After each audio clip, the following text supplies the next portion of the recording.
Latest news updates కోసం ఇప్పుడే download చేసుకోండి మీడియా ఎఫెక్ట్స్ యాప్.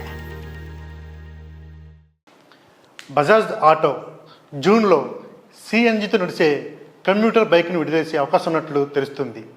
వచ్చే నెల 18న ఈ బైక్ను విడుదల చేసే అవకాశం ఉందని కొందరు చెబుతున్నారు. అయితే ఈ బైక్ భారతదేశపు మొట్టమొదటి సిఎన్జి పవర్ బైక్ అని బజాజ్ తెలిపింది. బజాజ్ బ్రూజర్ పేరుతో ఈ బైక్ను విడుదల చేయొచ్చని అంటున్నారు. ఈ బైక్ 110 నుంచి 125 cc సెగ్మెంట్లోని పెట్రోల్తో నడిచే బైక్తో పోటీ పడనుంది. లేటెస్ట్ అప్డేట్ ఆధారంగా బజాజ్ లుక్ అండ్ ఫంక్షన్ పరంగా కొత్త డిజైన్ అందించడానికి ప్రయత్నిస్తున్నట్లు తెలుస్తుంది. పొడవైన సీటు, సన్నగా ఉండే ఇంకా టెయిల్ ప్యానెల్ స్పష్టంగా కనిపించాయి.